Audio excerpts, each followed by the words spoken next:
Thank you. We bid you good afternoon.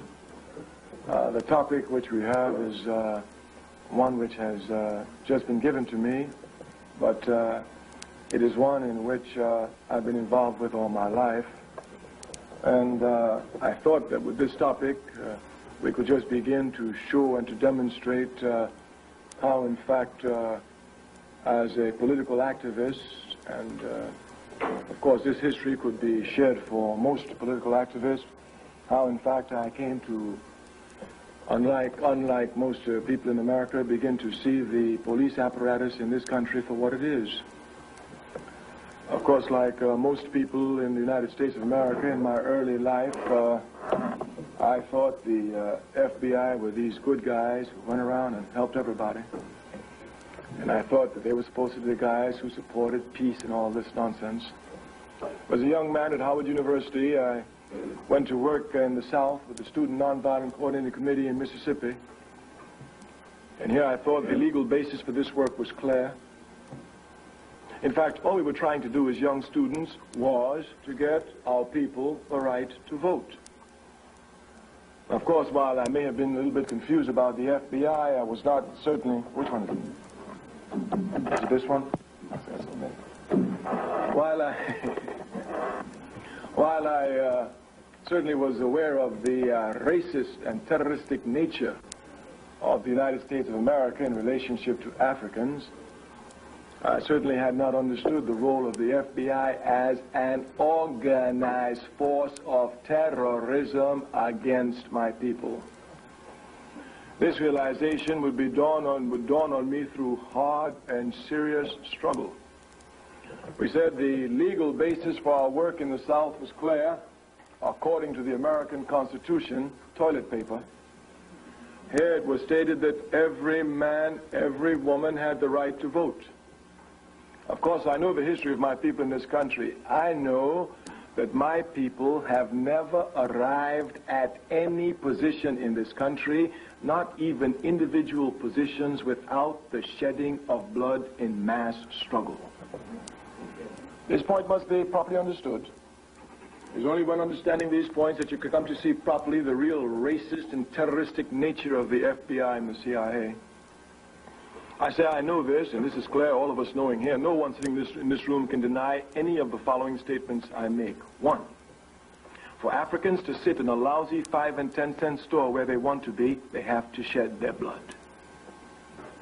For Africans to ride on a bus, even though they pay the same amount of money as anybody else does, in order for them to sit where they want to sit, they have to shed their blood. For Africans to live anywhere in this country where they want to live, even if they have the economic capability of doing so, they have to shed their blood. For African students to attend universities just like any other student in this country, their people must shed their blood. In order for us to get the vote, which everybody gets just like that, even the immigrant who can't even speak English coming here, we Africans, in order to get the vote, we must shed our blood.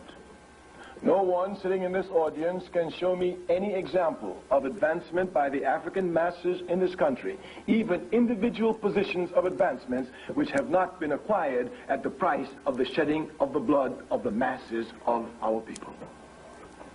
Consequently, I was aware of this. I wasn't confused. Of course, the job of capitalism, well, it lies all the time, not some of the time. Some people get confused.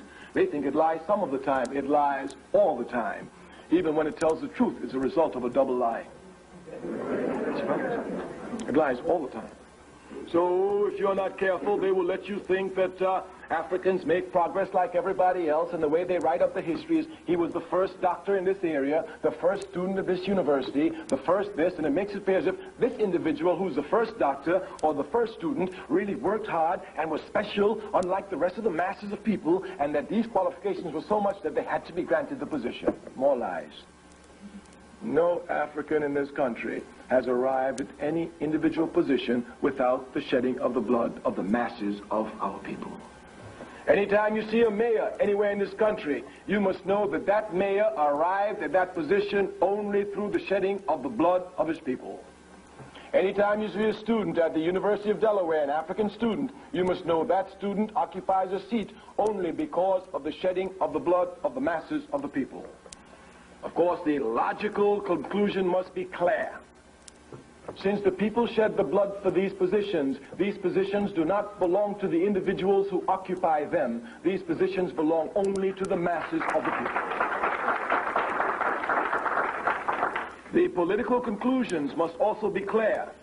Anytime you use this position, which has been gained by the blood of the people, not for the people, but for yourself, for your own individual interest, you have already betrayed the blood of the people. This must be properly understood. Of course, again, this confusion arises because American capitalism tries to confuse us. You know, they will tell you that, oh, you want to hear Kwame Ture? Oh, that man, he was crazy in the 60s. He's crazier in the 90s. Nothing wrong with that. Malcolm says extreme conditions must have extreme solutions. And we are in certainly extreme conditions. They will tell you that that man, Kwame Ture, he's just uncompromising when he speaks. Everything is either white or black, hot or cold, wet or dry, that there is no middle ground, there is no gray area when he speaks. They are absolutely correct. I am a revolutionary, and I speak of principles for which I am willing any time at the drop of a hat to shed my blood. And I will never compromise those principles to live, not me. Consequently, when I speak as a revolutionary, I speak of principles, and when one speaks of principles, there is no middle ground, there is no gray area. Everything is hot or cold, wet or dry, black or white. There is no gray area, although some will try to create a gray area or a middle ground where it does not exist. You are students. Show me the middle ground. On a test, either you cheat or you do not cheat. Where's the middle ground? You are human beings. Tell me. When you recount a story, either you lie or you tell the truth. Where is the middle ground? You are human beings. You live in a world where people have religious beliefs. Either you believe in God or you do not. Where is the middle ground? And some, I say, will try to make middle ground. The other day, a sister told me, well, I doubt God, but I still believe in him. Once you start doubting God, you have stopped believing in him. There is no middle ground where principles are concerned. This must be properly understood, especially for you as those who come to want to make a contribution to humanity, and especially to your people who are a part of suffering humanity. It must be clear here then that if your people are oppressed, either you are for the people or you are against the people. There is no middle ground. This must be properly understood. We see everywhere the capitalist system will try to give you illogical reasoning to make you make middle ground. The other day when speaking to a brother, I said, my brother, our people are oppressed. Yeah, Brother Kwame, you're right. I said, our people are suffering everywhere. I know you're right. Brother, the government pushing drugs in our people, trying to confuse our youth to stop their rising militancy. I know you're right, brother. He's trying to cause a confusion. The police themselves are arming youth in our communities to bring gang wars, to carry out their drug wars for them. He said, I know you're right, Brother Kwame. I said, brother, you have to come and help the people. He said, well, I can't help them right now. I said, really? He said, but Brother Kwame, I'm not against the people. I said, you're not. He said, I don't do nothing against them. I'm not working for the FBI. You know, it's true I ain't helping them, but I ain't against them. I said, you're against them. If your people are oppressed, and you are not involved in the struggle to liberate your people, by your very act of inaction, you are against your people. This point must be properly underscored. If your mother is being raped and you have the ability to stop the rape and you put your hands behind your back and say, I ain't in this, you're against your mother. If your people are being exploited and you refuse to lift a finger to help exploit your people, you are against your people and you've actively joined the side of the enemy. When we speak of principles here, we say there is no gray area, and the choice is clear. That is to say, if any of you sitting here who are Africans have never done anything for your people, you've been against your people. Let that be properly understood. Clearly, the contradictory logical statement is correct. Only we will free us. True or false? True. And if we do not work to free us, who will work to free us? The enemy? Consequently, the points must be properly understood. I said in my early days in Mississippi, I went there thinking that we stood on legal grounds. Now, I must tell you one thing, I was not confused. The confusion and the contradiction which existed between Malcolm X and Martin Luther King, I was always on the side of Malcolm X.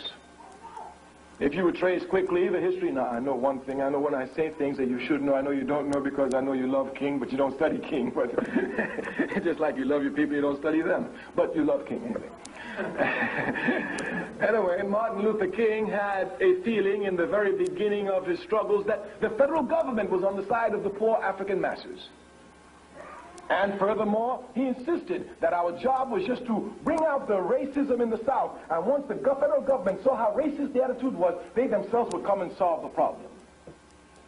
Malcolm X used to say, the federal government is your biggest enemy. He said the federal government can send troops to Korea to fight for democracy and have racist pigs in Georgia lynch you and do nothing about it. Malcolm X was clear. Martin Luther King himself came to the same position that Malcolm X did. If you would look at the end of his campaign, the Poor People's Campaign was directed against the federal government. Consequently, one of the great things about Martin Luther King and Malcolm X was the ability to grow and to learn from their errors and to publicly demonstrate this growth and this correction of errors before the masses of our people. So from the very beginning, I knew the federal government was never on my side. I knew they could not be on my side. I was not confused, nor was I confused about the Democratic Party, which had at the same time in it a Kennedy and an Eastland. I knew that Kennedy would not sacrifice Eastland for me. And I never thought that could be possible. Consequently, for me, Kennedy was just like Eastland, another racist pig talking sweet honey. So there was no confusion here. But at least I thought somehow I couldn't have assumed that the FBI themselves would be involved. But as we got more and more into work, we were told, and I certainly as a SNCC field secretary had many problems with this, that every time there's an incident of burning or shooting or looting or killing or terrorism, that the FBI should be called in the local area of the South. I'll give you clear examples. As a young man, I could say that I cut my teeth in organizing in Greenwood, Mississippi. Greenwood, Mississippi is a Delta town, and as racist as you can get, full of Ku Klux Klan, white citizens, FBI, police, all of them just shooting us for fun. I was told by my SNCC superiors that whenever there was an incident, you should go to Greenwood, Mississippi, go to the FBI and make them come and make reports. When I would go into the city hall in Greenwood to get the FBI, I would find them in the office of the police chief just chewing tobacco and swapping jokes about us. This FBI agent would now be forced to leave there, come with me, and go make up a report, and all he would do was make up a report. Of course, I never trusted the FBI. I just thought that they would do their job. But in the early days, the FBI made it clear to us. I'll give you one clear example, historical. In the southern part of the state of Mississippi, there was an African there by the name of Herbert Lee, a strong man, determined man, a man full of consciousness, who recognized that rather than be a slave, he would fight to be free. And Mr. Lee had contacted us and told us to come. He wanted to do some work in the South in the movement there. One of our SNCC superiors, on error, contacted the FBI and told them, well, there's this man, Mr. Herbert Lee, down there. We want to do some work with it. And the FBI gave his name to the local police chief, and Mr. Lee was assassinated within 48 hours.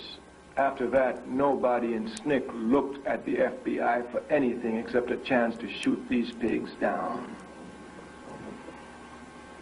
We said the FBI gave the information, but the SNCC superiors kept insisting that we call the FBI.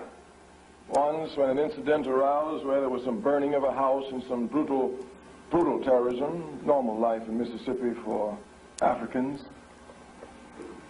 the SNCC people called me and said, what are you going to do? I said, I'm not going to do nothing. I'm going to get me some guns, organize our people, and we're going for blood.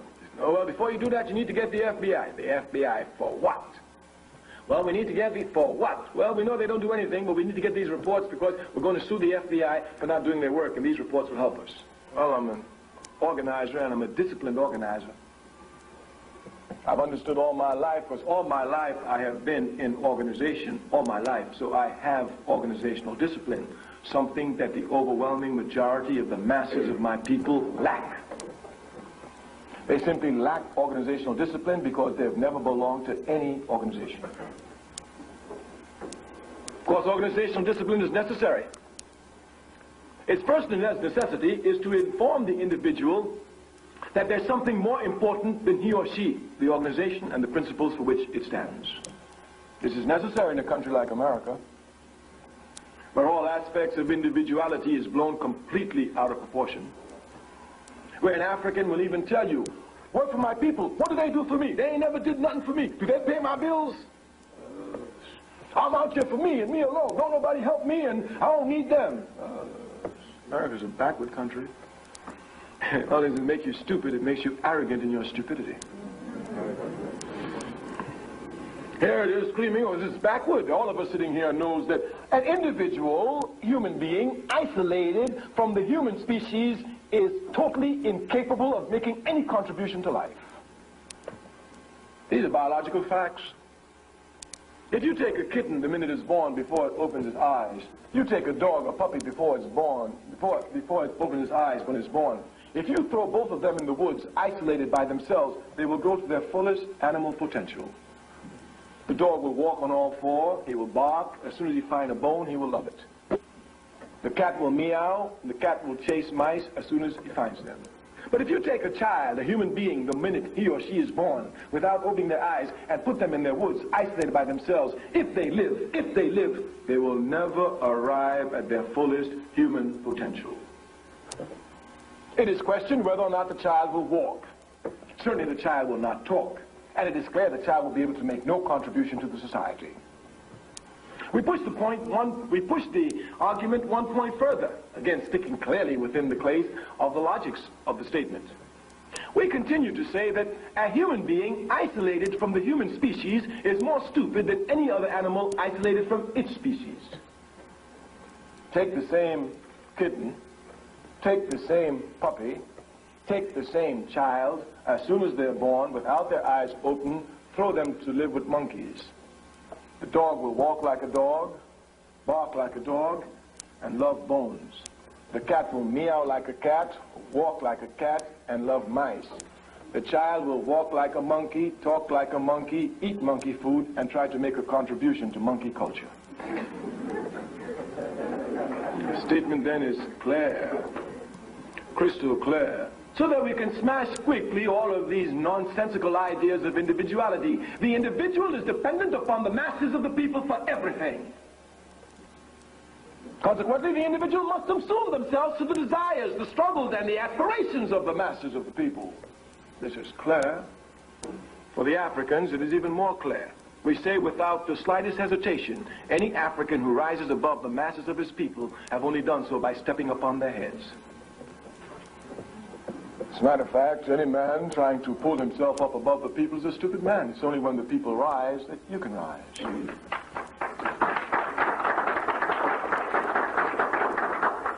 We state all these things for you to see precisely the concept in which we're working. We're talking about these pigs, the FBI.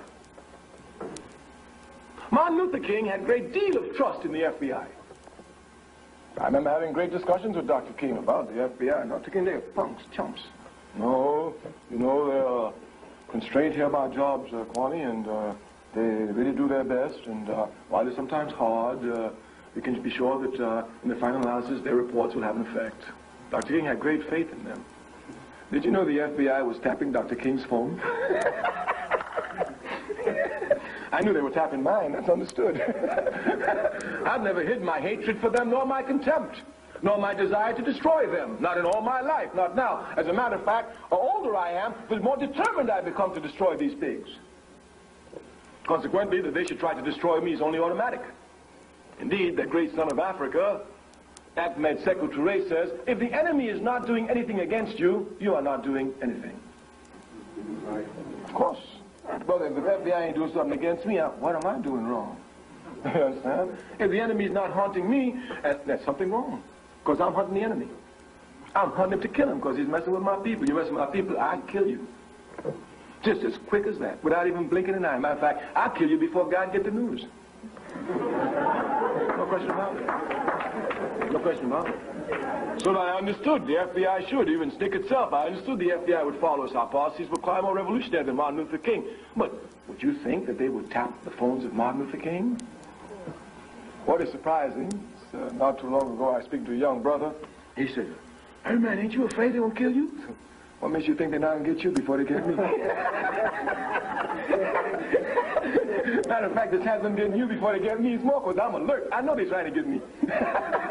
You think they ain't bugging your phone, but I ain't doing nothing. And no. The FBI knows that I came out of the same conditions that you live in. The FBI know I'm no different from you. So the FBI is not afraid of me because of who I am. They're afraid of me because of who you are. Me by myself, I can't do anything. But us together, why, we can burn 260 cities in America in a weekend. In a weekend. Yes. So some people think that the FBI only tap the phones of people who are working for the people. You make a big mistake. I will tell you from my travels throughout the world, from my research throughout the world, that the American people are more followed by their government authorities than any people in the world, starting with those in the old Soviet Union. Matter of fact, just your credit card company knows more about you than the government agencies know about its people in other countries. Yeah, American people are totally followed. But they think that the FBI only follows those who the FBI deem to be a threat to the status quo. You make a big mistake. A great big mistake. This is a mistake the king made. Not only did these pigs tap King's phone, but hear me well, they even did listen, the FBI, such pigs, they will get into your bedroom to cause trouble between you and your wife. You say you love King. Any man in America who tells me they love King must hate the FBI. You can't love God and love the devil at the same time. It's like loving the dollar and loving your people at the same time. I love the people, but I want to make some money. When I make some money, I also help the people. All right. I know the line. I know the line. And as soon as they start making money, they forget about the people. I understand it. It's logical. Because you can't make money and help the people. If you want to help the people, there's no money involved here. The only thing involved here is death, torture, and pain. That's all, Jack. The reward is in the doing. You want money, you can't mess with your people. You want money, you can't mess with the liberation of your people. If you want money, you've got to bow down to the laws of capitalism. And the first law is that in order for America to remain rich, Africans must be exploited. That's the first law. So we're not confused here. I've never wanted to make money in my life. Make money. What can I do with it, Jack? Never. No. We say anyone who truly loves King must hate the FBI. You know what the FBI did to King? They used to take tapes where he was in other rooms and take these tapes and send them to his wife so she could listen to them. You know what they used to do to me, these pigs, when I was a young man working in Mississippi? They would call my mother at 3 o'clock in the morning and tell her, "We got your son, we're going to kill him, we're going to lynch him." Yeah. Oh, they wouldn't even tell me about it. It's my sister's home. You know they call 3 o'clock? Who? She said, the Ku Klux Klan. I said, it ain't the Ku Klux Klan, it's the FBI. It's the pigs, the FBI. And sure enough, I told my mother, I said, listen, you know, you can cuss nicely. So when they call you 3 o'clock in the morning, you just say some sweet things about J. Edgar Hoover. And you know he's a punk. I mean a serious one. Yes. A serious one. Oh, you know, one other thing, of course, just a side tangent. But, you know, when we use the word punk, I'm using it only within a cultural sense. And that must be properly understood. Many people in America, Africans in America, get confused. They think that Africans do not have their own culture. They think that our culture is American culture. That's why they're trying to be Afro, African-American, everything except African. That's it, Jack. Just African, nothing else. Nothing else. Ain't nothing American about me except slavery, exploitation, murder, and the big depersonalization. I'm African, Jack, and you can't bring me on no slave plantation and give me part of your nation and tell me that I'm part of you on a plantation. Give me a break. Give me a break. African, Jack. Cultures are different, completely different, but you can get confused. I give you one political example, just one. In the 1970s, our party, the All African People's Revolutionary Party, we are a revolutionary party.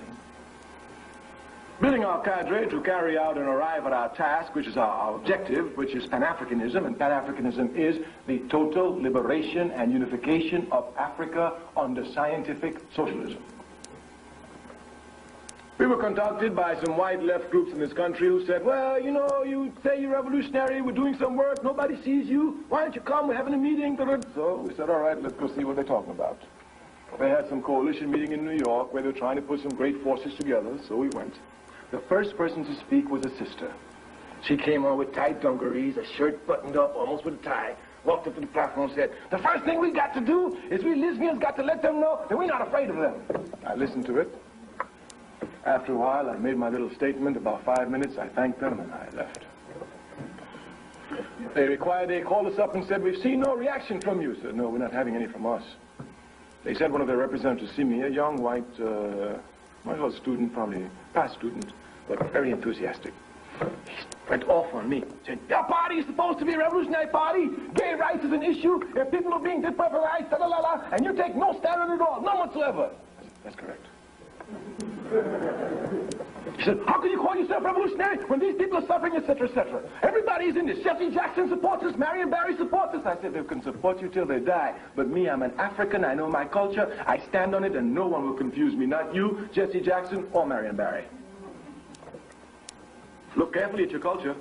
Understand properly your culture, otherwise you get confused. The problem of gay rights is a problem of intolerance towards homosexuality. That's all it is. All the gay rights activists are asking for in their community is that they be tolerated. That's all. Without discrimination. That's all. If anyone knows the history of Europe, Europe is the most intolerant culture.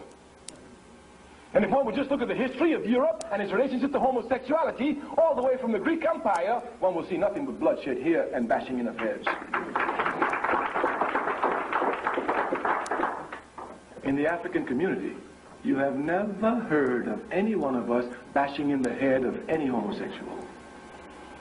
Bashing in the heads of homosexuals in the African community is as alien as lynching a white man. You must know your culture. I told him, this is not my problem. My problem is not your problem, and we will not confuse each other on each other's problems. Gay rights is certainly a legitimate struggle in the European community because of the intolerance of that culture. But the African community is extremely tolerant.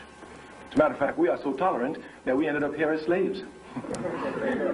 Yes, really tolerant. Do you know that if it was the other way around, if it was Cheese Crazy Horse who took a boat and went to England, by the time he got on the shore of England, the English would have shoot him. Killed him. But these Indians took care of this fool Columbus, who was lost, didn't know where he was, out of food, sickly, starving. They took care of him, scruffy as he was, fixed him up, sent him back, and he came back to commit genocide against them.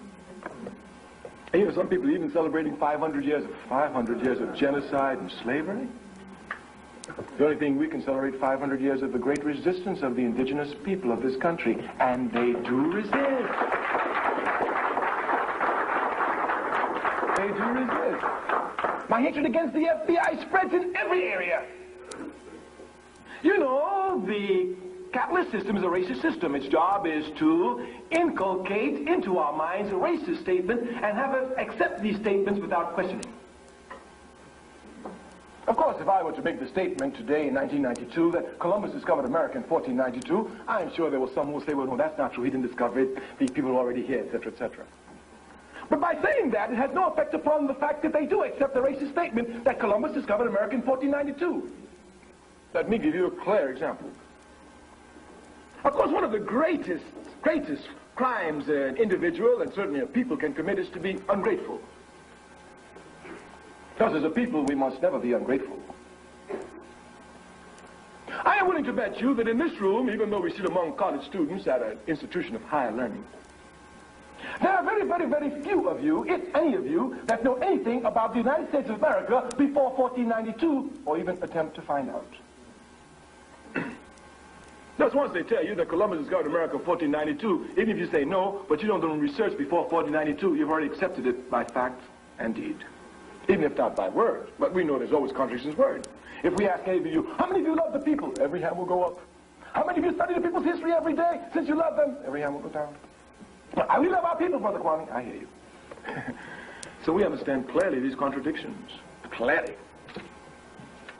Africans in America must know about America before 1492. They have to. It is imposed upon them because of the kindness of the indigenous people in this country. When we first came to this country as slaves, we could not escape anywhere because of our beautiful black skins. The only place we could find sanctuary in this country was among the indigenous people on the island. You must not let capitalism give you your history. They cannot give it to you, neither facts nor correct interpretation. They will tell you about buffalo soldiers. Yes, they were, but that's a minority.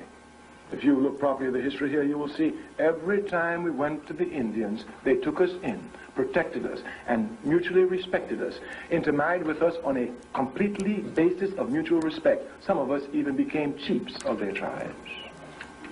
I give you only one example so that you can see precisely what I'm speaking of. When the president of the country, Andrew Jackson, that great Indian killer, who followed in the streams of all Indian killers, starting with George Washington, who personified the foundations of American democracy, not only was he an Indian killer, he was also a slave master. Sold my mama for a barrel of molasses, and I'm supposed to respect him. He combined both of them, slave master and Indian killer. Andrew Jackson was an Indian killer par excellence. In Florida, where the area is swampy, dominated by the Seminoles, Africans, every time they got a chance, ran, and the place they ran to were the swamps of Florida, where it was difficult to catch them. The slave masters put a lot of pressure on Andrew Jackson, and since after all he's going to kill Indians, which he loved very much, he took up enthusiasm for the struggle. He went to Florida. He called the Seminole chief forward. He said, "We have no struggle with you at all. All we want is these African slaves who have run away. Turn over the African slaves and we'll leave you alone." The chief looked him square in the eye and said, "The blood of these two people are now mixed as one. There's no possible way for me to separate them. They're all my children." Andrew Jackson said, "I don't want no nonsense out you now. I'm telling you just like it is. If you don't get rid of these Africans, we're going to war." The chief looked him straight in the eye and said, "Throw down the tomahawk. Let's get it on." And if you will look at the history, once again, the Seminoles came to shed their blood to defend our dignity and to defend our freedom. A people can never be ungrateful. A people can never be ungrateful. If we owe allegiance to anybody in this country, it's to the indigenous people of this country. To them, we must owe everything. Thus, in this year, when they're talking nonsense about 500 years of Columbus, we must stand shoulder to shoulder with the indigenous people who've been carrying on 500 years of resistance. The FBI, we say, are pigs. That's what they are. Many of you do not even properly understand the role of the FBI in relationship to Indian reservations today. But if you would look legally, they are the police. That's right. On an Indian reservation, the FBI is the police. There is no police there, just the FBI. These are facts. I know you know your country and all that, but you don't know these pigs. We say resistance has been occurring by the indigenous people of this country everywhere. Today, while we speak, some of their greatest warriors sit in jail. One of them, Leonard Peltier. He's been sitting there for 17 years because the FBI invaded in a terroristic manner the Wounded Knee Reservation in 1976, shooting up everybody. They killed a man. The Indians defended themselves. 2 FBI agents were killed, and Peltier is in jail. Well, you know you killed 2, Indians killing 2 white men. Somebody got to pay. We Africans know that. We kill a white man around, at least 10 of us going to be lynched. Right. We know the history. Today, Leonard Peltier sits in jail. Go and look at the FBI and see the invasion forces that these pigs brought. Helicopters, army tanks, heavy ammunition for Indians on a reservation where they've already been cooped up. The FBI, they are pigs of pigs, the scum of the human race. I know these pigs. I've stuck every step of the way with them, and I'm always 1 step ahead of them. They followed me for 24 hours daily, with a car.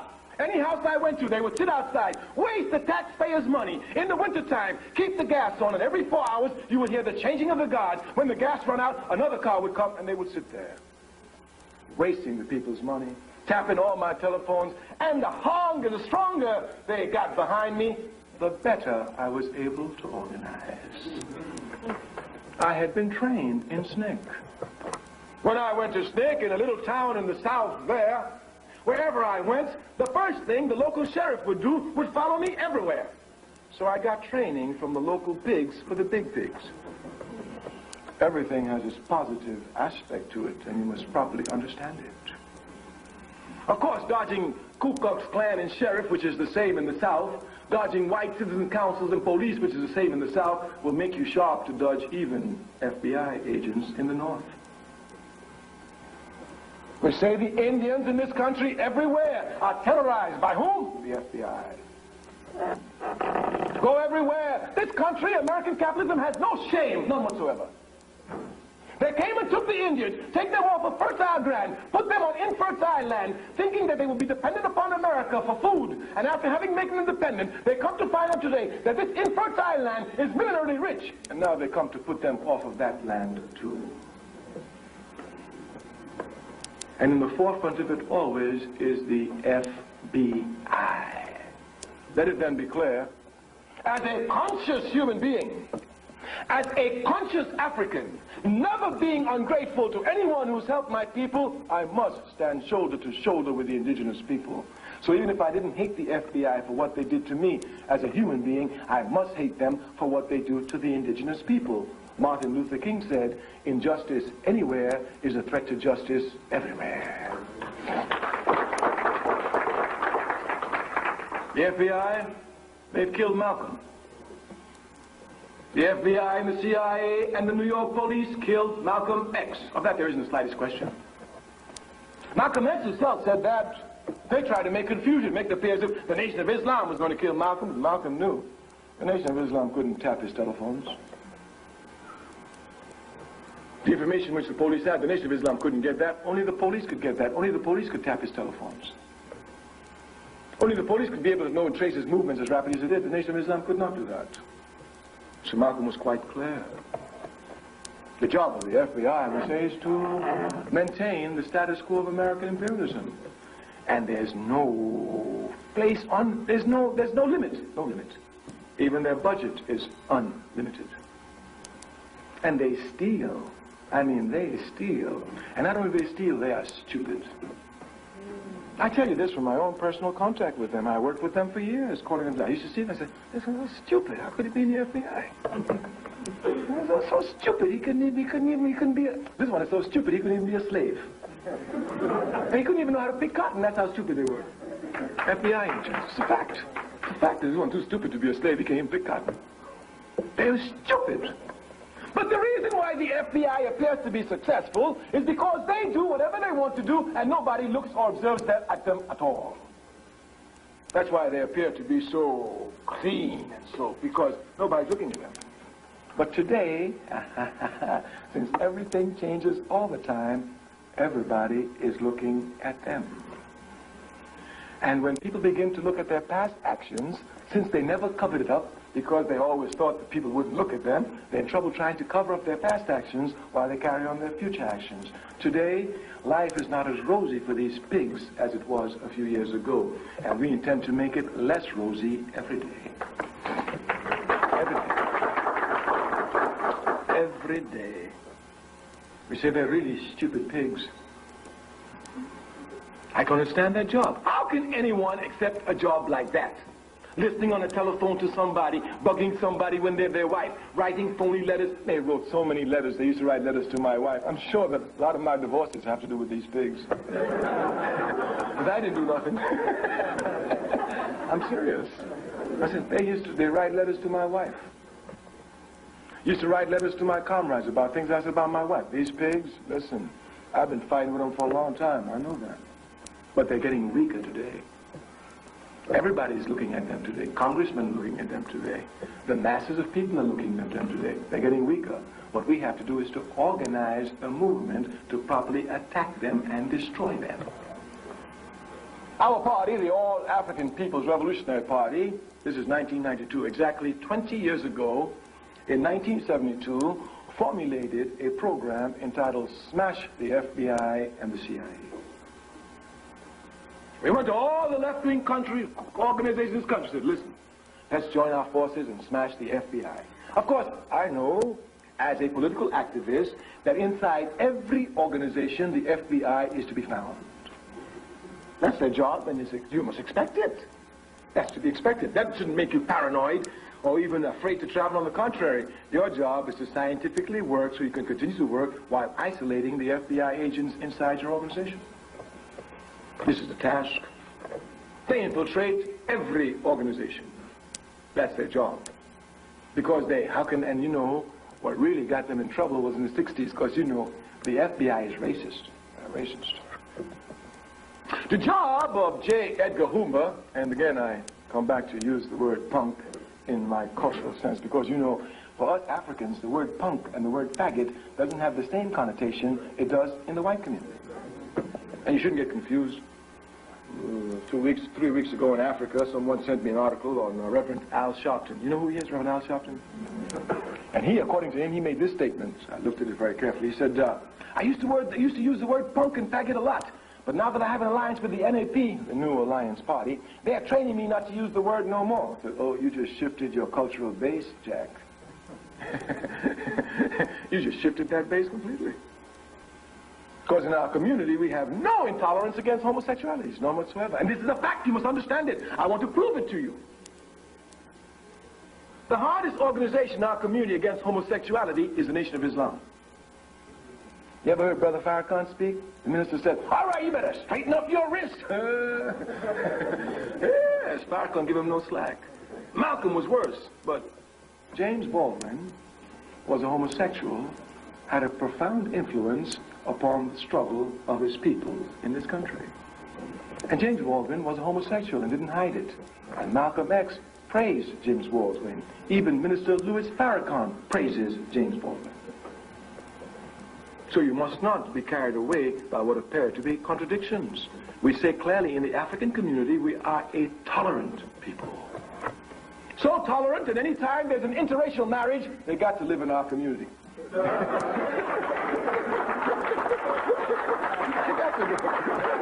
ain't no choice for them. And their children will be accepted by no one except us. You must know your culture, and you must not seek to put down your culture to pick up another culture that's useless, worthless, and riddled through with immorality, no values, and racism. You must affirm your culture. The job of the FBI, of course, is to help us in all this confusion. We said in the 1960s, J. Edgar Hoover was caught with his pants down. You know, when the Soviet Union after World War II emerged and the communists were getting strength all over the world, J. Edgar Hoover had trouble, man. His job was to smash the Communist Party. And using a stupid senator, they came to create an atmosphere in America where the Communist Party leaders were running for hiding in this country. I mean, running for cover. Hiding everywhere. They had them so the Communist Party couldn't breathe. By about 1955, I'm sure J. Edgar Hoover sat back, put his feet on his desk, and said, the job is over. And just as he said that, Rosa Parks sat down.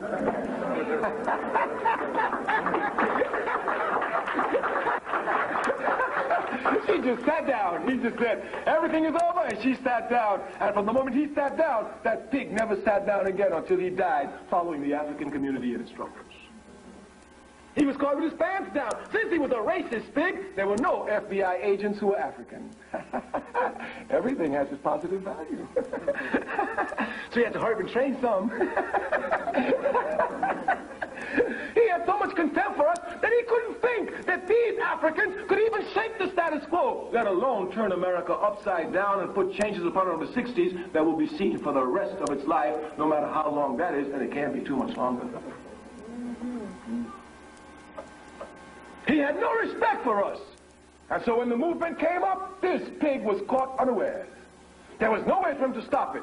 And believe it or not, the man who gave him the most trouble was Martin Luther King. Not Huey Newton and the Black Panther Party, not Kwame Ture and the Student Nonviolent Coordinating, but Martin Luther King. And the reason that Martin Luther King gave them the most trouble was because he thought that he could co-opt Martin Luther King. He thought Martin Luther King was just like any of the other leaders. Sooner or later he could be bought out. But Martin Luther King may have made errors in politics, but one error he never made. He loved his people faithfully and honestly. Yes, Martin Luther King could never compromise. They thought that he could be corrupted, if not materially, at least immaterially. But this, too, could not work.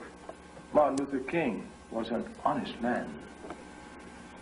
And my love for him is founded in this area. We have so many corrupt leaders, so many garbage leaders, that when you find one like Martin Luther King, he shines like a gem in a cesspool. King has to be appreciated. How many pork chop preachers even went out to risk their lives for the people? They drove their Cadillacs everywhere in the South, paying no attention to the people. King risked his life for the people. And King risked his life because of his love for his people. He loved his people, and his people recognized this love, and they loved him. I mean, loved him. I remember when the Mississippi March was coming along, I was walking arm in arm with King. We came to a little town, all these old peasants, these old cotton pickers, hard workers that heard King was coming. They left the fields and came to stand on the road. When we came down, I heard one said, "There he is!" That's all I heard. Next thing, they were stepping all over me. That's all. And I heard one jump up and said, "Oh, Lord, I touched the hem of his garment." These people loved King. I remember very well on that march, when we started, there were problems with nonviolence with King. We're nonviolent on this march, Dr. King, there's no problem here. But the very first day of the march, I'll never forget it, we were walking. Dr. King was on my right. He had my arms hooked. I can't remember who was on my left, somebody else. This great old beefy, hunky, redneck cop, state trooper. You know, they always pick on big so you could be intimidated. Came walking fast. I thought he was coming for me because I'm the one making the noise. So I threw my chest out as hard as I could, hoping that when he touched me, he'd break his wrist. But this pig passed right by me and went and pushed King. I couldn't even believe it. What? They touched King? King was grabbing my arm. I was trying to get my arm out to get to that pig. And I was launching. King said everybody grabbed him. They all grabbed me. Well, you know, it was a march between SNCC and SCLC and some other organizations. And, of course, we had competition all the time, the two of us, these two organizations. But don't get confused. When we face the enemy, we face the enemy as one. And we wouldn't hesitate to take a bullet for each other at any time. SNCC people tell me, you made a big mistake. You violated nonviolence. And, you know, after the march at nights, we'd have meetings. And then we'd criticize each other seriously. You know, if SCLC made a mistake, we'd crucify them. And if we made a mistake, they'd crucify us. And all through the march, always going through my head is tonight, they're going to give us some trouble. When the meeting came at night, not one SCLC staffer raised the issue. King was the only one who raised it. He said, you know, Kwame, he said we have a nonviolent march, and, you know, you are just no longer a SNCC field secretary. You're the leader of the organization now, and your actions are not what they used to be. They're all out of proportion to your individual personality. So your actions must be clear. He spoke. I knew I was incorrect. When he was finished, I told him, I said, Dr. King, I promise you one thing. You know me. I've always been nonviolent, and if I've ever broken nonviolent discipline, it's been this time. I said, you can tell, because we used to laugh at him, how he used to call, who was the Attorney General, Katzenbach? Or, I can't remember, but, you know, he used to call them. Listen, you call your little white boy up there, and you tell him that if he wants this march nonviolent, I promise him, they can brutalize anybody they want on this march, starting with me. I'll be nonviolent. But if they touch you, nonviolence is over. That's exactly what I told him. And when he died on April 4th, I knew what my job was. I knew precisely what it was. Nonviolence would be over this day, here and now. They'll know it. Everybody who we have contact with, start burning the cities. Let them know we ain't playing this. The people buried King. People don't make the mistakes that King made. King made a mistake. King makes the same mistake that Mandela makes. The same mistake that Albert Lithuli makes. They're all good people and we love them because they're honest, they're full of integrity. But they make a great error. Their error is they do not properly understand the level of human quality of the enemy at the given moment.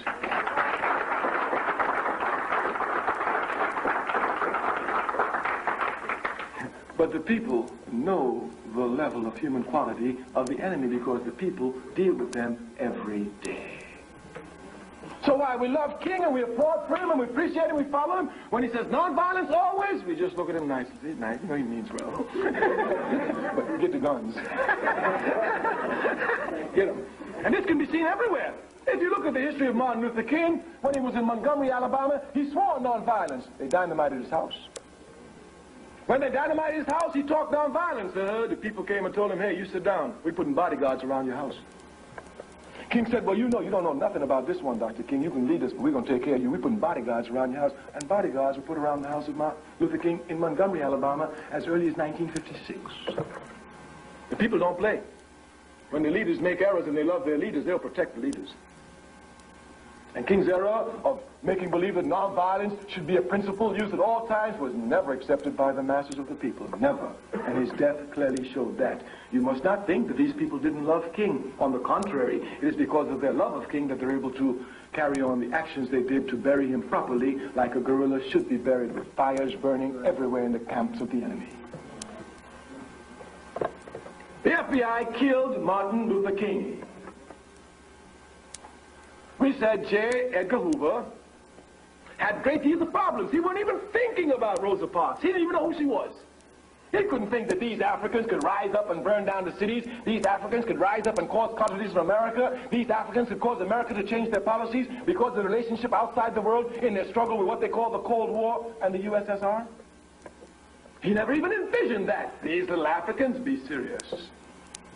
But the people, the almighty people, they will always shock the enemy because the enemy can never know the people. This is a fact. Go and you will see. When J. Edgar Hoover killed Martin Luther King, that pig had arranged for us to have meetings all over the country in churches. They had it prepared. Churches? Ain't nobody going to church today, Jack. I remember James Brown. He got that bit. I did it to shoot him. He got down. He said, I ain't in it. What? Listen, when the people rise up in rage, if you ain't with them, you better be cool. Don't get in their path because they will walk over you. They will walk over you. We said the FBI killed King. J. Edgar Hoover had a real problem. He had just quashed the Communist Party, finished all that, had everything under control, and now these Africans are screaming. And not only King, but King is now producing others like Snake and the Black Panthers, etc., etc. They have to be stopped. It's clear. You must understand that I understand in revolution there is no sentimentality. The FBI seeking to shoot me just as natural as me seeking to shoot them. That's all. And no need for sentiment in it. I have a position which is opposed to their position, they have a position which is opposed to my position, and two objects cannot occupy the same space at the same time. So there's no sentimentality here. Revolution is scientific, never emotional. It has its own laws, just like everything under the sun, indeed, including the sun. Of course. Just because we don't know it doesn't mean it doesn't exist. The laws to go to the moon were here since man and woman first came on the face of the earth. We just came to find them out a couple of years ago, but they were here. The laws governing social behavior is here. In a capitalist system, they don't even direct your attention there because they tell you, oh, you know, you can't control human behavior. It's so unpredictable, so don't try to put laws on human behavior. Garbage. There's laws on everything. Even human development itself has its own unfurling laws, just like everything in life. FBI J. Edgar Hoover had a decision. I have to kill these Africans. I have to kill their leaders. They're making too much trouble. But J. Edgar Hoover is a political man. He's not just a cold-blooded assassinate. No. When the FBI and the CIA kill, it is properly planned. It's a political decision. It's always a political decision. This man, Lumumba, they told Kennedy, they told Eisenhower, this man, Lumumba, is making a lot of trouble in the Congo. If we don't get rid of him, our interests are in trouble. So Eisenhower says, get rid of him. There's nothing sentimental about it. You don't even know Lumumba. So you mustn't think that in these struggles there is sentimental hatred. No, no, no. J. Edgar Hoover is a cold-blooded assassinator. But he's not emotional at all. He has to make clear political decisions. He has to kill him, so he has to kill. But here's his problem. He doesn't have to worry about the right, the NAACP, and the Urban League. His trouble is King and to the left. Why is King his trouble? King, we said, is his trouble because they thought in the beginning that King was just a simple pork chop preacher. And they thought certainly they can give them pork chop and he'd sit down after a while.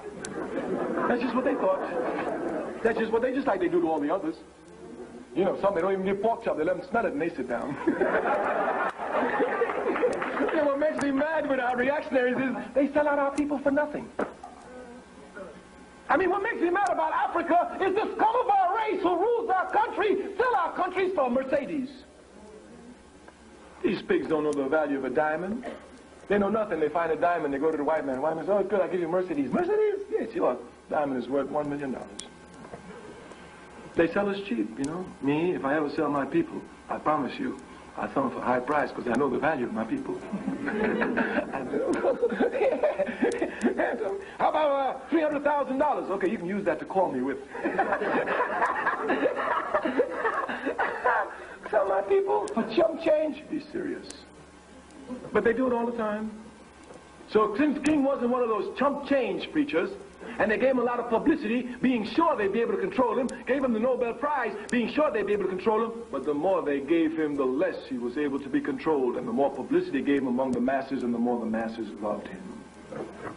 So because of them and their error, they came to put King squarely in the face and the center of the movement, and everybody loved King. So Ed Groove, I had to kill somebody, so he said, all right, if we start on the left with SNCC and the Black Panther Party, since Martin Luther King is an honest man, when we kill and the community get mad, King will move to the left. They had seen this clearly from the Black Power March in Mississippi. Matter of fact, at the end of the Black Power March, King was closer to SNCC and closer to the core than he was to NAACP and Urban League. And by the time we got through with him, he was a major force against the war in Vietnam. Let me make it clear to you. SCLC was not the first organization to attack the Vietnam War. It was a Student Nonviolent Coordinating Committee. We did it by ourselves and were isolated.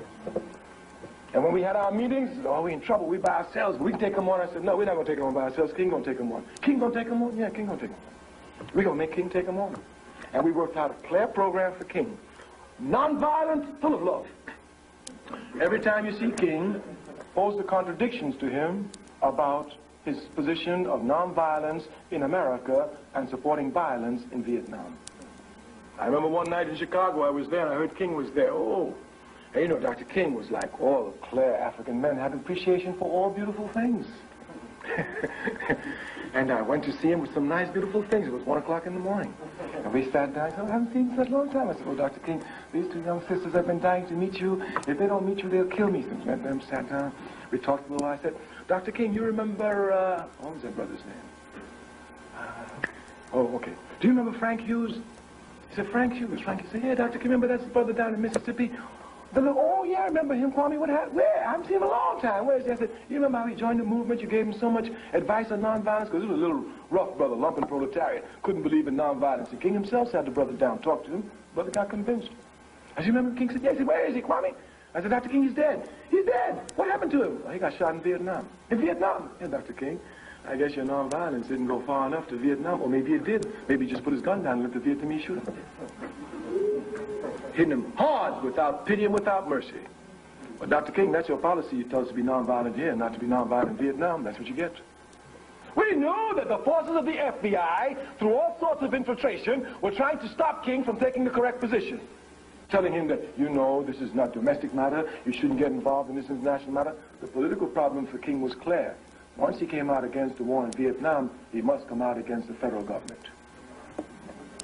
King, we say, was an honest man. And that's why we will always love him, because what our people need more than anything else throughout the world is just honest men and women who truly represent their interests.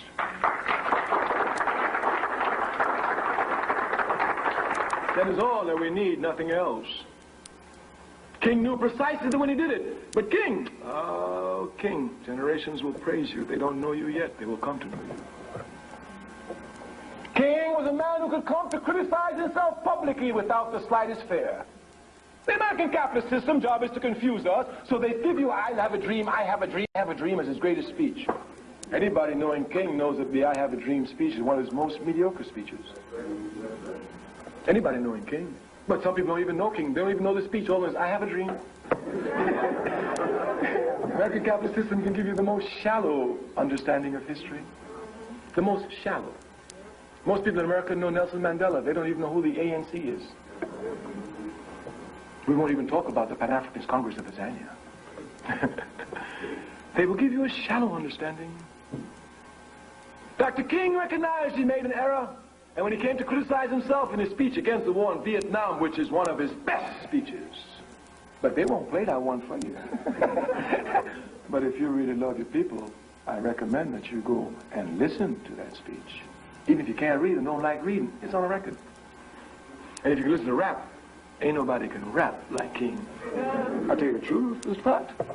One time I remember in Sunday, King invited me, he said, called me up in Atlanta Saturday, he said, Kwame, what you doing tomorrow? I said, oh, tomorrow's Sunday. Oh, Dr. King, I said, I have a lot of work to do.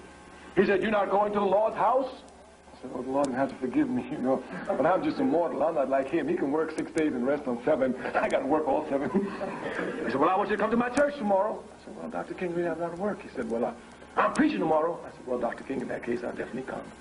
Because even if I don't believe in your Jesus, when you preach, I got to tap my feet. That's the reason the King can rob.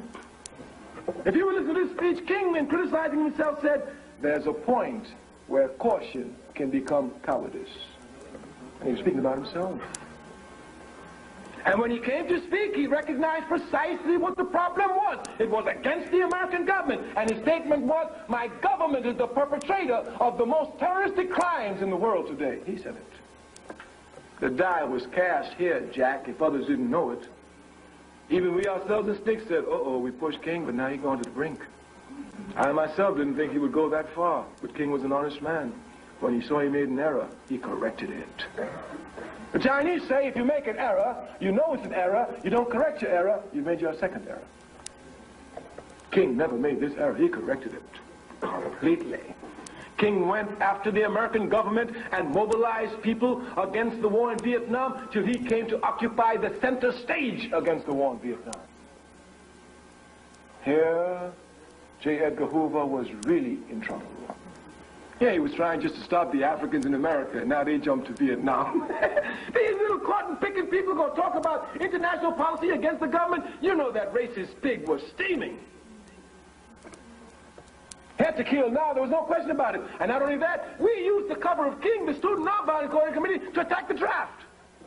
King was talking about peace. We're talking about destroy the draft, Jack. That's their machinery to send us there. Destroy it. And we destroyed it. Destroyed it, of course. Enemy is only as big as you imagine him to be. Once you start fighting with him, you see he's just like you, just another man making errors and can fall. All the people who you will find in our community who tell you, you know, if you're a radical, the FBI will get you, and this is they're ones who've never fought the enemy. They look at television, they think the enemy is just, you know, just the FBI. They can just find anything. Oh, I knew they were chumps. I knew they were chumps from the beginning. 4 children were dynamited in Birmingham, Alabama, and the FBI didn't find them until 2 years ago when pressure was put on them. FBI, you can tell everybody, but I know you couldn't do nothing. You know why they couldn't find them? Because the FBI and the Ku Klux Klan and the Mafia is one and the same. I'm telling you the truth. Don't take my word for it, go and take their word. The CIA, the real scum, they themselves have admitted that they have themselves formed alliance with the Mafia to try and assassinate Fidel Castro so many times. They've said it, not me. They've admitted it. Like they can touch Fidel. Fidel Castro is a great man. From Bush, from George Washington to George Bush, they will never find any president as loved as Fidel Castro is throughout the world. Fidel Castro is respected. They themselves tried to assassinate him. For what? Because he says simply, this is the way I want to run my country. I don't want none of your fascist democracy.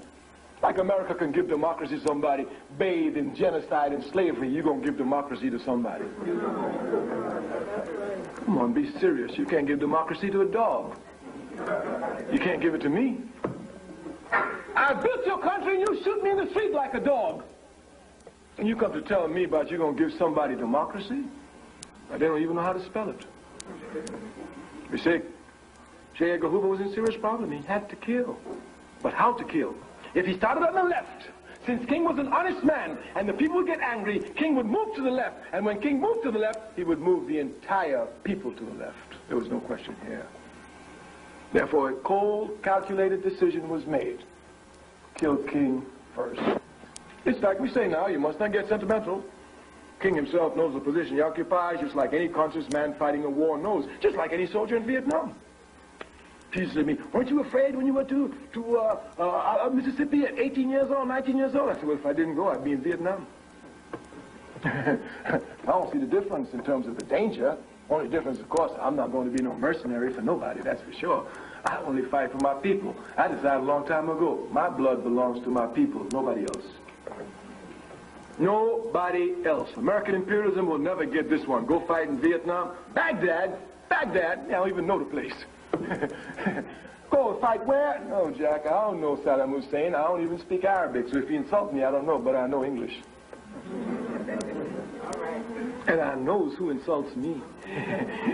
And I knows even the names they call me.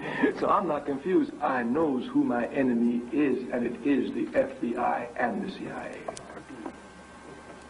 So they killed King. But as Secretary says, imperialism will never know the people. When they killed King, I said, J. Edgar Hoover and them had planned all sorts of memorial services. They were sure the people were going to be nonviolent. They were going to sit down in the 3 minutes after they killed King on the telephone. They were talking about, we got to be nonviolent. I said, who's talking? I said, hang up the phone. Nonviolence is over, Jack. All the contacts we have throughout this country, tell them, start burning. Non-stop burn. Let them know, Jack, that if they touch to the left of King, they're going to see what they get. Because King is talking about nonviolence, we burn it. They touch somebody talking about violence, and we really show them something. They killed King. There's no question about it. The FBI killed King.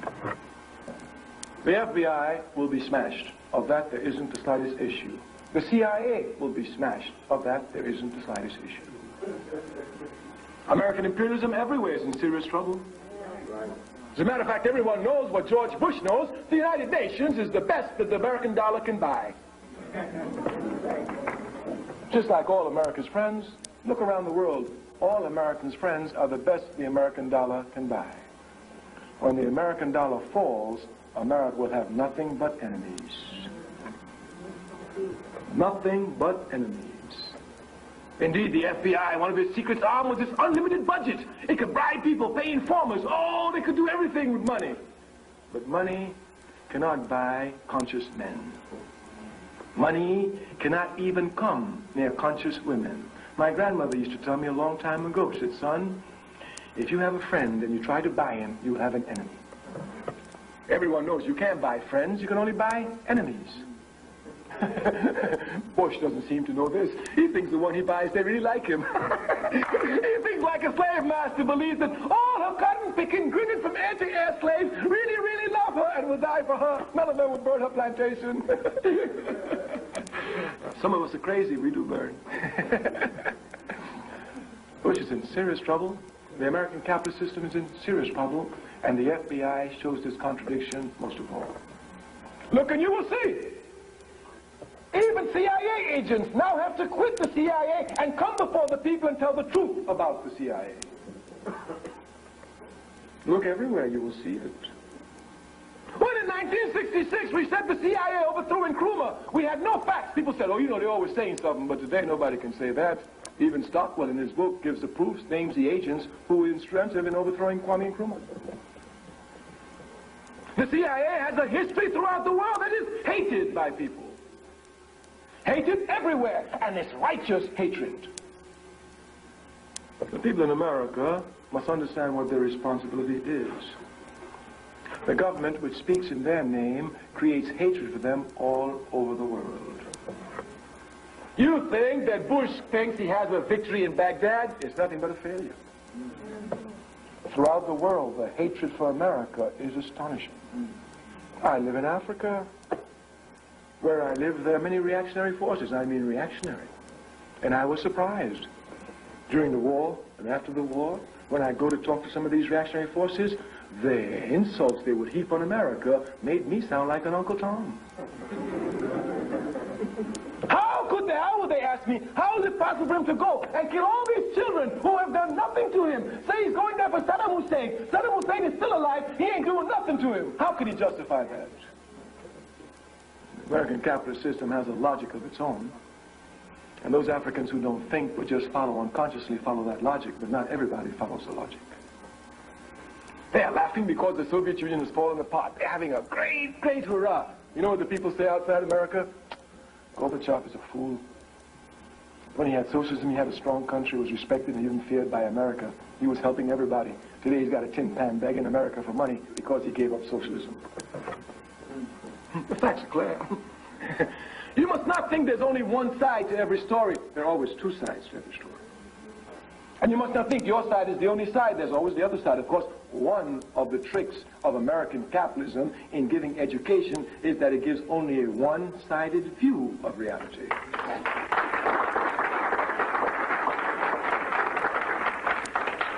You look at television, You hear only about the cowboys, nothing about the Indians. You listen to these Zionist pigs, you hear nothing about Israel, nothing about the Palestinians. Matter of fact, Golda Meir said they don't even exist. She said it. They don't even exist. Yeah. You're always one side, never the other side. But life is a dialectic world. There's always two sides to every aspect of life. If you love, you have the capacity to hate. If you do not have the capacity to hate, you cannot have the capacity to love. If you have the capacity to cheat as a student, believe it or not, you also have the capacity to be an honest student, not to cheat. Yes. And if you can cheat, you cannot cheat. And if you cannot cheat, you can also cheat. You must not get confused in life at all. Everything has two sides. American capitalism isolates things to make it look as if things just happen isolated. So Hitler was this. Everybody in this room can be a Hitler. And if you don't think you can be a Hitler, you're stupid. Hitler was produced by conditions. Given the same conditions, you too might be even worse than Hitler. This trying to isolate people and make them look as if they're fools is all even part and parcel of the FBI. The real struggle with the FBI is not only in the physical domain, but in the ideological domain. The FBI used to have people here confused. American people were against communism, didn't even know what it was. Didn't even try to understand. And they're still lying. George Bush is the biggest liar in the world. Now, I don't say that like others without proof. I give you proof. Just even 3 weeks ago, it's recent 3 weeks ago, I heard this pig stand up before the people of America and said, well, now that communism is over, we have to see. Communism is over? He works for the CIA. You know, one thing, once you work for an intelligence agency in a country, you always work for them. There ain't no such thing as ex-CIA director. Matter of fact, you'd be like Casey. You get ready to talk, they put you to death the night before you speak, just like in the detective stories. And people won't even say nothing. I didn't see that. The man was supposed to testify on Monday. They killed him on Sunday. Nobody said anything. I said, wow, this is really amazing. Ain't no such thing as no ex-director of the CIA. You know too much. You can't be ex. Bush is a CIA director. Bush knows that there's no communist state in the world. He knows it. Not one. Nobody in this room can show me one state that claims communism. Fidel Castro claims socialism. Kim Il-sung in the Republic of Korea, what they call North Korea, claims socialism. The Chinese under Mao Zedong and Sins claim socialism. The Soviet Union was called USSR, Union of Soviet Socialist Republics. And they wanted to be communist. They wanted to be. So I'm sure as soon as they came, they'd be the first to change their name to the USSR, Union of Soviet Communist Republics. There's no communist country in the world. All of them claim socialism. But Bush had the people so fooled that they really think communism fell. We say the area is a real struggle in ideology. Look at what these pigs are doing. Me, I'm a socialist. Me, I am a socialist. And American capitalism can never confuse me. They have their tune, they're singing, oh, socialism is finished. Oh, socialism has collapsed. You never judge a system by its adherents. You judge it only by its principles. Who in this room judges Christianity by Christians?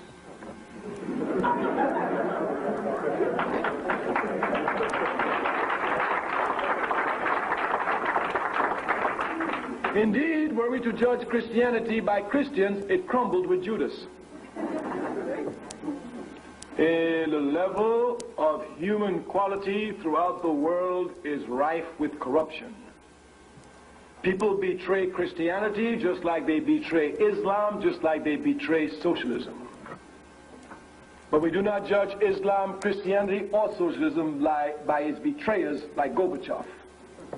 It is judged only by its principles. And just like when Judas betrayed Jesus Christ, the principles of Christianity remain intact. Betrayal by every socialist will not touch the principles of socialism. They remain intact.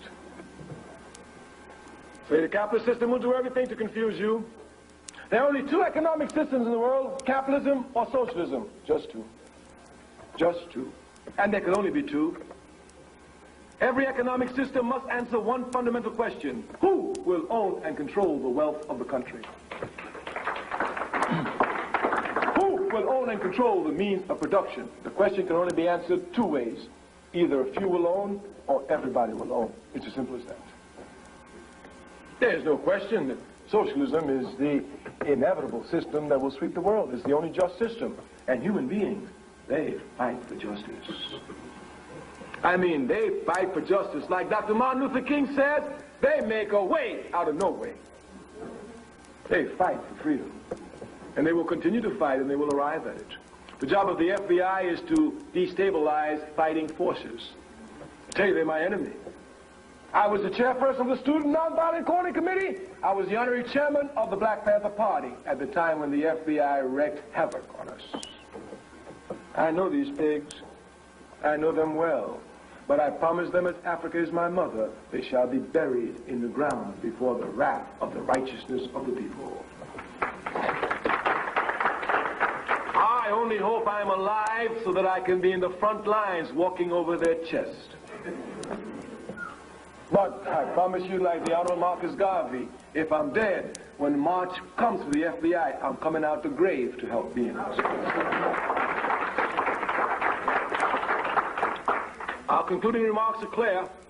The FBI cannot be destroyed unless there is proper organization. Because the FBI, they're organized. The FBI is so organized that if they want to put out a rumor on you, all they do is sit down in one office, put it out, fax it to the rest of them. Within 1 hour, that rumor is all over the country. I know them. In fact, I used to wonder sometimes. They put out rumors on me. Wherever you went, well, it's easy. Oh, FBI, they just put it out there to their forces. Their forces got informers in every organization. They call up the informer. This is a new rumor. And before you get there, the rumor is there. Rumor mongering, these pigs are specialities at it. Causing confusion, you know it best. We said the only way they can be destroyed is through organization. The African masses in this country must be organized. Even if they don't want to destroy the FBI, they must be organized, because it's only through organization that they will advance their struggle. It is clear here. We started off by demonstrating our history in this country. We say, for everything we get in this country, even individual advancements, we must shed our blood. It doesn't make sense to me that to get into a 5 and 10 cent store, you shed your blood. To get into school, you shed your blood. To get the vote, you shed your blood. To sit on a bus where you want to, you shed your blood. No. Since we got to shed our blood for everything we get in this country, just for reform, hear me well. Understand me properly. We've not been shedding our blood for revolution. We've been shedding our blood for reform. Have you ever heard that? And they call America a democratic country. Me, I have to shed my blood for reform. Usually you shed your blood for revolution. Not for reform.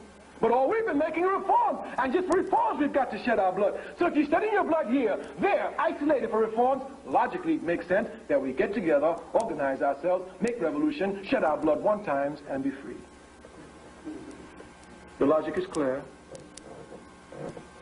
In our final statements, we must impose upon you the necessity to play a crucial role in your people's struggle. We have said that if your people are oppressed and you're not helping the people, you're against the people. That's a fact. There's no discussion here. The only way you can help your people is by being in an organization. The FBI is a powerful organization. Powerful. But it will be brought down by the righteousness of the organization of the African masses and those who love justice in this country. You must organize. I organize for the All-African People's Revolutionary Party. Ours is a revolutionary party. We're against capitalism and we're out to smash the FBI and the CIA. We've told them that we're going to do it. We'll smash them. They've got so much trouble today they can hardly breathe, and we'll give them more trouble. It's like this big Bush talking about he gonna bomb Africa again. You know, most Africans in this country don't even know Libya is in Africa. I'm talking about college students. They're the most advanced country in the world. Give me a break. They don't even know Libya's in Africa. Libya's in Africa. And Bush called to the war. You see what this pig did with Reagan? Took some airplanes, just like the Ku Klux Klan. It's the same mentality. The Ku Klux Klan will come and get you. You know when they come get us? When we sleep at night. Any sensible man would be in bed with his wife, but these punks who can't sleep with their wives get up at 2 o'clock in the morning, put sheets on their head, and come throw hand grenades in your room and say they're fighting war. Could you imagine me 2 o'clock in the morning putting on a sheet on my face? Come on, and I'm a married man. There must be something about that frustration thing there.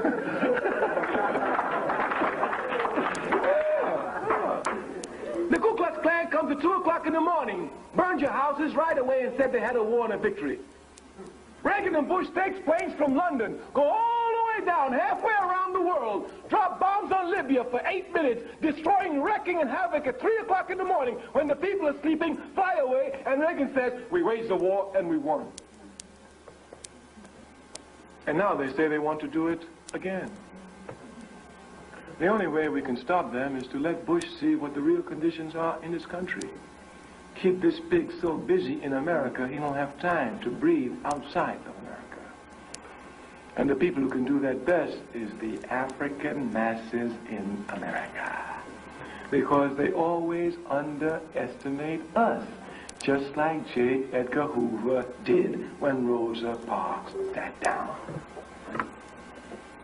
The only way you can be of service to your people is by being in an organization. Ours is revolutionary, so if you want to join a revolutionary organization, and by revolutionary I mean uncompromising, by revolutionary I mean one that will continue along the path without the slightest hesitation. By revolutionary I mean one that is totally alienated from every aspect of life of capitalism, starting with its values. One who wants no part of capitalism and cannot be bought by capitalism, and all the money in the world cannot deter us from our just cause. This is a revolutionary party. One that's been stealing revolution, a Pan-Africanist party. We do not just have Africans in Pittsburgh, Africans in Delaware in our party. We have Africans all over the world in our party. We have chapters of our party throughout the world, in Africa, in the Caribbean, in South and Central America, in Europe, where Africans are to be found. Ours is a clear revolutionary party. We would like you to join our party, but we tell you now, a serious party, a serious party. When you join our party for the first 6 months, you see, we are All African People's Revolutionary Party, we know our people, and we base our work on our people's culture. And since we are concerned about our people, we want to strengthen the weaknesses of our people. Some people who say they're for the people don't look at the weaknesses. They look at the strong points, play on the strong points, and then applaud themselves. Let me give you an example. One of the weaknesses of our people in struggle is that we are quick to mobilize. I mean, we can mobilize in a minute, Jack. If on this campus, as we said earlier, a white student slaps a sister, I promise you, for the next 2 weeks, every African on this campus will be hot. Let's take over the administration system. This is too much. We got to do something. For 2 weeks, they'll be hot. And after that, they're going to sit down and wait until another sister gets slapped. And then after that, they will sit down and wait until another. This is a weakness. But our ability to mobilize, some people who say they're organizers in our community have no understanding. Because just because the people can be quickly mobilized, it's not your job to mobilize them about anything and let them sit down. As a matter of fact, that's hurting the movement. Nobody can win a war jumping up and sitting down, jumping up and sitting down. When you fight a war, you do like the Rastas say. You get up and you stay up. But our people have no staying power. We have no staying power. Oh, we're rough for a minute, boy. Matter of fact, we're the only people in the world can face American imperialism, rise up in 1 weekend, burn down 269 cities, and sit down for 20 years. Nobody else but us. Once you start burning, you got to keep on burning till you arrive at your liberation. What we lack is organization to continue us, to give us the continual power through a cohesive force. We lack the cohesive force. The cohesive force is given to us only by provocative actions of the enemy. This is sheer stupidity. I should say the only time we fight is when the enemy shoot one of us. And the only time we get is when he shoot one too many. Sometimes shoot one, we don't do nothing. But sometimes, oh no, it's too much now. He shot one too many. Let's burn. As a people, we must not be reacting to the enemy. We must sit down, clearly plan our attacks offensively against the enemy. You hear the people talking about, oh, I thought everything was all right in the 60s, but now when you look in the 90s, they're just raising their ugly heads again. Racism is everywhere. People who talking that know nothing. They should shut their mouth up. There's enough ignorance in our community. They don't need to spread more. The only time this monster is held in check is when there's mass mobilization in our community. So if you want to keep the monster in check, you have to have mass mobilization all the time. Did you understand me? Right. The minute your mass mobilization is down, you must be a fool to think the enemy gonna run away. Matter of fact, when he see you get up, he says, oh, those savages, they're just uprising, get back, leave them in a while, and in a couple of days they'll sit down. And then they sit back down, and then he comes back. And when he comes back, you'd be a fool to think he'll let you stay where you are. He's gonna push you all the way back. It's the logic of law. It's a war. That's the way wars are fought. We must be able to have permanent organizations which attack the enemy all the time, and we must now force the enemy to react to our provocation. This can only be done through organization. In final summation, then, we tell you must be organized. If you don't join our party, and if you're interested, our brother in the back, serious, conscious African, take your name, tell you about our party, process, but only tell you one thing about our party. Since our people have weak areas, we seek to strengthen them. We've given you one of the weak areas, mobilization, which is temporary in spontaneous response to the enemy and not continual attacks, weakness. One of the biggest weaknesses we have as a people is that we don't read. I mean, we just don't read. You come to this college campus, these Africans on this campus are the best dancers on the campus, they dance all the time. Worst readers, they never read. When you care about a people, you must strengthen their weaknesses.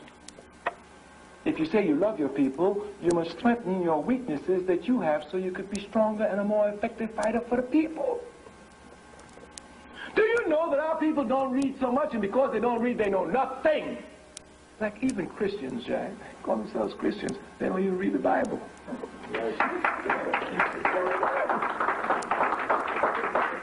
I met a sister the other day, said she was a deacon in the church, just jumping off. You're a Christian? Yeah. What do you think about Africa? Africa? You're a Christian? You're a Christian? Any Christian. Any Christian. And I assume that if you say you're Christian and you can read, at least you've read the Bible from cover to cover. If you're a Christian and you can read and you ain't read the Bible, you're a stupid Christian. If you read the Bible, any Christian, you have to appreciate Africa. When Jesus Christ was in trouble as a youth and everybody wanted to kill him, who protected him? Africa. Where did he find refuge? Africa. Who trained him spiritually, intellectually, and morally? Africa.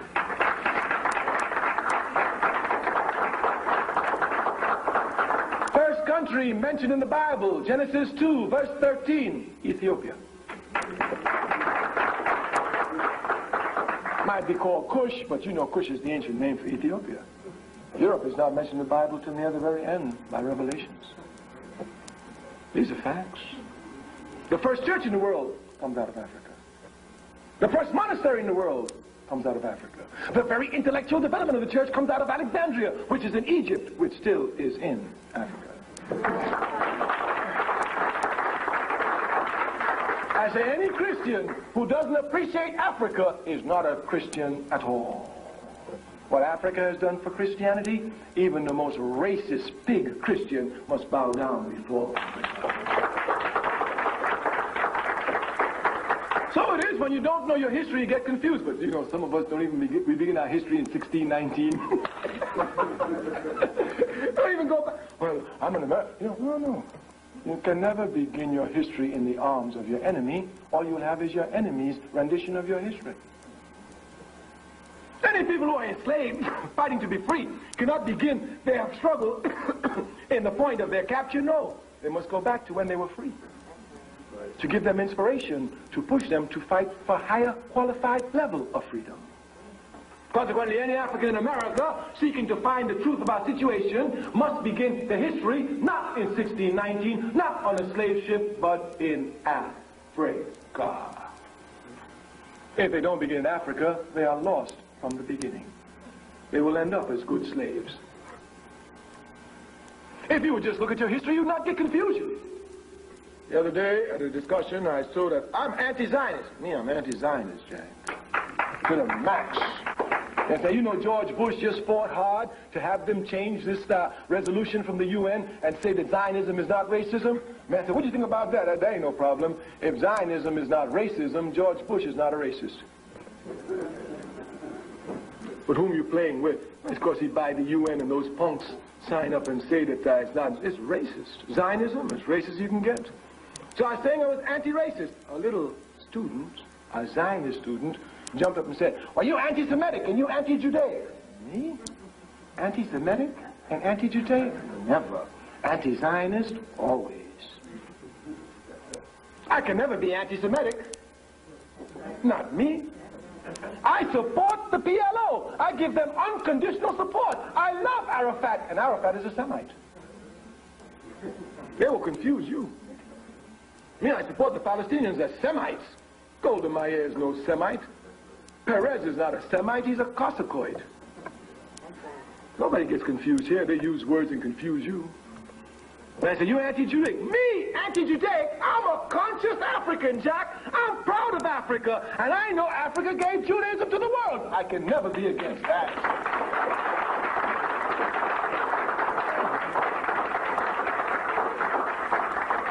If you don't know your history, they will confuse you. Africa gave monotheism, belief in one God, to the world. And if you take a cursory look at Africa, when Africa was practicing belief in one God, all around Africa they were doing everything else except that. To the east of Africa, they were worshiping the sun. To the north of Africa, in Palestine, they were worshiping idols and will continue to do so until the Prophet Muhammad, peace be upon his name, came along in the 6th century AD to civilize them.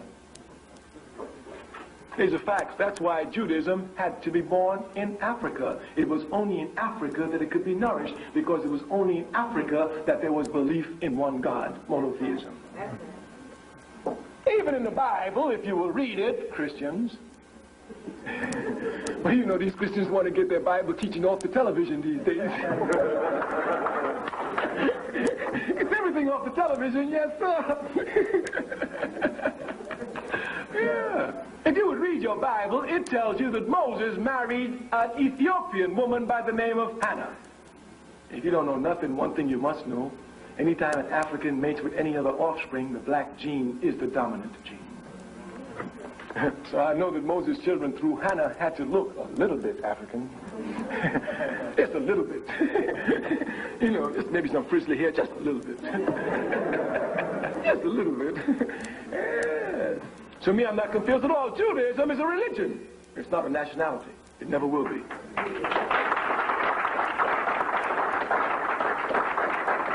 People don't get land because they're religion. Christians don't get land because they're Christians. Muslims don't get land because they're Muslims. Jews don't get land because they're Jews. It's as simple as that.